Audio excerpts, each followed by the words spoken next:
तुम्हा सगळ्यांना तर माहिती आहे आम्ही गेलो होतो गावी लक्ष्म्यांसाठी. तर मग गावी गेल्यावर आम्ही शेगावला नाही जाणार असं होणारच नाही.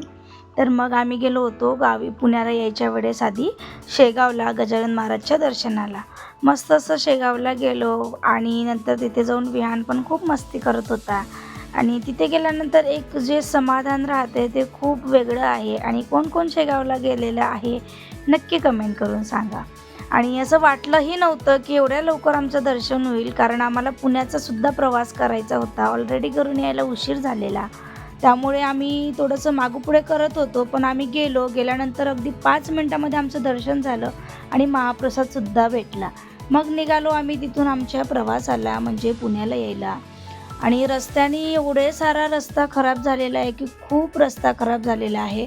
आणि याच खराब रस्त्यामुळे आम्ही जेव्हा गावी जात होतो तेव्हा आम्ही रात्रीला निघालेलो. आम्हाला माहीतच नाही एवढा खराब रस्ता झालेला आहे.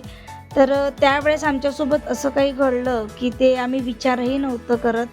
आणि ते म्हणतात ना, देव तारी त्याला कोण मारीत, सेम तसं झालेलं. आमचा काळ आला होता त्यावेळेस, पण आमची वेळ आलेली नसेल, कारण आमच्यासोबत तसं झालेलंच तसं होतं. खूप जणांना माहिती आहे काय झालेलं आहे, पण काहींना नाही माहिती. पण रस्ता खूप खराब आहे मैत्रिणींनो. तर कोणीही जर समजा आपल्या अहमदनगरच्या रस्त्याने जर जात असेल तर खरंच काळजीपूर्वक जा. कारण रस्ता तुम्हाला तर गाडीची स्पीड मी वाढवलेली आहे त्यामुळे तसं दिसते, पण रस्ता तुम्ही बघू शकता खूप खराब आहे. त्यामुळे कुठेही जाताना काळजी घ्या आणि सुरक्षित जा. चला भेटूया नेक्स्ट व्हिडिओमध्ये. तोपर्यंत बाय.